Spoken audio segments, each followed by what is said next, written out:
Hello friends, welcome to మన kitchens and food and arts. ఇవన్నీ ఈరోజు బెండకాయ పులుసు, బెండకాయ ఇగురు, బెండకాయ కూర ఇవన్నీ చూపించామండి. ఇది కానీ బెండకాయ పులుసు చాలా చాలా బాగుంటుందండి. ఇగో రసంలా ఉంటుంది. 1/2 కేజీ బెండకాయలండి, 2 ఉల్లిగడ్డలు, 1 టమాటా, ఉప్పు, కారం, పసుపు, వేయించి పెట్టుకున్న మెంతి పొడి, నిమ్మకాయ చింతపండు, పోపు సామాన్లు అండి.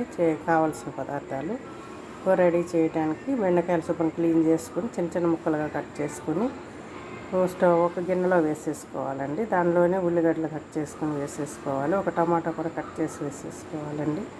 దానిలో సరిపడినంత ఉప్పు, కారం, పసుపు, జీలకర్ర, ధనియాల పొడి, వేయించి పొడి చేసుకున్న మెంతి పొడి 1 టీ స్పూన్ వేసుకోవాలండి. వేసుకుని మామూలుగా వాటర్ పోసుకొని కలిపి పెట్టేసుకోవాలండి, ఆయిల్ లేకుండా.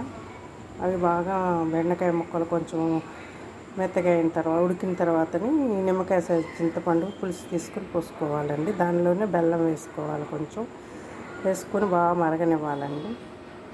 మరగనిచ్చిన తర్వాత పులుసు జీలకర్ర, ఆవాలు, ఇంగువ, వెల్లుల్లి ఎక్కువ వేసుకోవాలండి.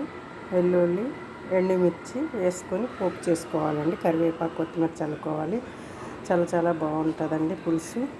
సమ్మర్లో అయితే చక్కగా ఉడియాయలు కానీ, అప్పడాలు కానీ, మజ్జిగ మిరపకాయలు కానీ పెట్టుకుని తింటే చాలా టేస్టీగా ఉంటుందండి. ఇదిగోండి బెండకాయ పులుసు చాలా చాలా బాగుంటుంది. నేను చెప్పినట్లుగా మీరు కూడా చేసుకోండి. నేను చెప్పిన విధంగా మీరు కూడా చేసుకుని తినండి. నా ఛానల్ సబ్స్క్రైబ్ చేయండి. Bye friends.